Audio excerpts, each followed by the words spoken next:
Mount Abu की धरती पर देश से विदेशों से आए हुए बहनों, भाइयों, बुजुर्गों, मंच पर बैठे हुए बहुत ही अति विशिष्ट अतिथिगण एवं इस संस्था के वो ऑर्गेनाइजर्स जिनकी बहुत ही मेहनत और लगन के साथ एक बहुत बड़ा कार्यक्रम संपन्न होने जा रहा है।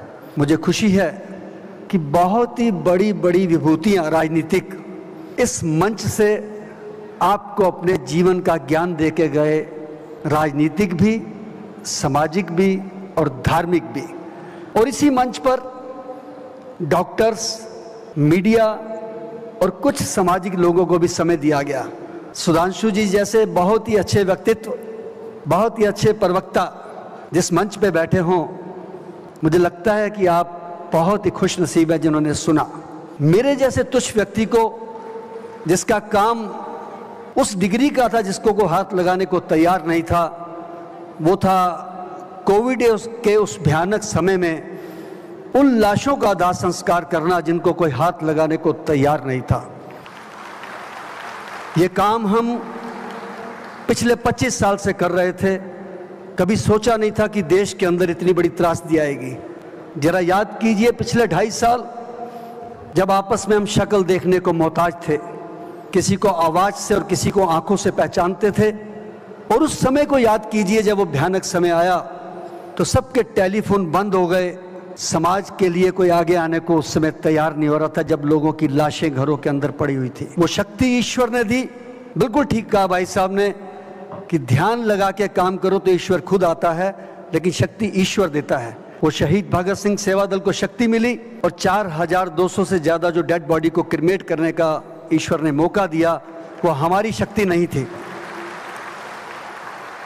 मेरे वो ड्राइवर्स जो शहीद भी हो गए लेकिन पीछे नहीं हटे, मेरे वो शमशान घाट पे काम करने वाले कर्मी, मेरे खुद के बेटे, मेरा बेटा एक लंदन से मास्टर करके आया डिजास्टर मैनेजमेंट का, वो डेड बॉडीज उठा रहा था मेरे साथ, जोतजीत सिंह। मेरी धर्म पत्नी रोटियां बांध के हमको शमशान पे भेजती थी और 22 दिन वो भूलता नहीं हूं अपने जीवन के। छोटे छोटे बच्चे अपने पिता की लाश लेके आते थे या माँ की लेके आते थे, उनको नहीं पता होता था शमशान क्या होता है, क्रिमेशन क्या होता है, लेकिन वो देखने का समय आया कि करोड़पति हो चाहे साइकिल वाला हो, घर के अंदर बैठा था और रोटी नीचे से ऐसे जाती थी दरवाजे के नीचे से जैसे जानवर को दी जाती है। उस समय इंसान को अकल आनी चाहिए थी। ईश्वर को मानना पड़ा लोगों को। और जो वक्त फिल्म का गीत था उसका वो अंतरा बार बार याद आता है मुझे कि आदमी को चाहिए वक्त से डर के रहे, कौन जाने किस घड़ी वक्त का बदले मिजाज। ये मिजाज ही बदला कि हमारे को हमारी औकात दिखाई गई। मुझे वो दिन नहीं भूलता है 21 अप्रैल का, जब ब्रह्म कुमारी की हमारी एक बहन सुनीता जी जो कृष्णा नगर से सेवा करते करते और टीचर बनकर सूर्य नगर विवेक विहार के पास सेवा कर रही थी। कोविड में भी घरों में जाके लोगों को वो ट्रीटमेंट दे रहे थे, मेडिटेशन दे रहे थे, लेकिन वो भी नहीं बच पाए उस छोटी सी उम्र में। और उनको उस समय वहां पे जलाने के लिए कोई एम्बुलेंस भेजने को तैयार नहीं था और ईश्वर ने मुझे शक्ति दी। उनका दाह संस्कार भी मैंने अपने हाथों से किया।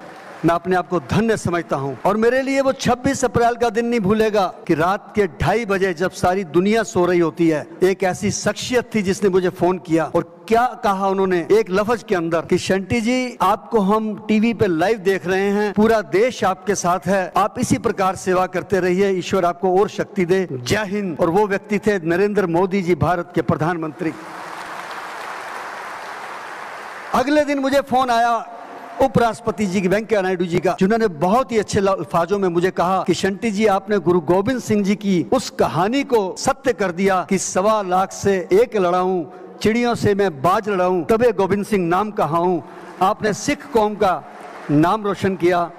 मैं जिंदगी में नहीं सोच सकता था कि एक छोटा सा सेवा करने के माध्यम से जो मैंने काम शुरू किया था 27 साल पहले, रात के 11 बजे मुझे एक मंत्री जी फोन करते हैं, हर्षवर्धन जी, शंटी जी क्या कर रहे हैं? मैंने कहा जी सो रहा हूं। 25 जनवरी कहते आप टेलीविजन लगाइए, आपका नाम टीवी पे चल रहा है, राष्ट्रपति जी ने आपका पद्मश्री घोषित कर दिया है। ये ईश्वर की कृपा है, ये ईश्वरीय शक्ति है। आप भी जो ध्यान से काम करें, काम को छोटा मत समझे, कभी मेहनत से करें, लगन से करें। आप जिस संस्था के माध्यम से यहाँ आए हैं, पूरी दुनिया में मैं तो यही कहूंगा कि पता नहीं कहां कहां नाम है, लेकिन दिल्ली में मैं देखता हूं कि आज कोने कोने में इस शक्ति का प्रसारण हो रहा है। मेरे जैसे तुच्छ व्यक्ति को बुला के यहाँ पे सम्मान दिया गया, मैं उसके लिए धन्यवाद करता हूं। यहाँ आई हुई सारी संगत का मैं भारत सरकार का भी धन्यवाद करता हूं, मंच पे आए हुए अतिथियों का भी धन्यवाद करता हूं और यही कहूंगा कि आप यहां से जब जाएं तो अपने क्षेत्र में इस सद्भावना का संदेश लेके जाएं कि मजहब नहीं सिखाता आपस में वैर रखना, हिंदी है वतन है हिंदुस्तान हमारा, सारे जहां से अच्छा हिंदुस्तान हमारा। जय हिंद, जय भारत।